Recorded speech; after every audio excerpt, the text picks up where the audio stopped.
అందరికీ వందనములు. నా పేరు అభినయశ్రీ. ఈరోజు నేను యేసు ప్రభు శిలువలో పలికిన 7 మాటలు చెబుతాను.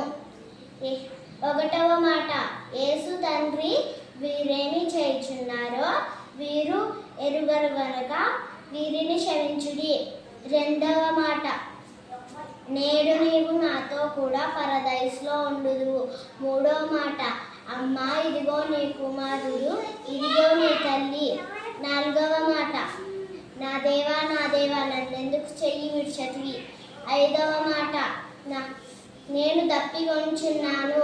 6వ మాట, సమాప్తమైనది. 7వ మాట,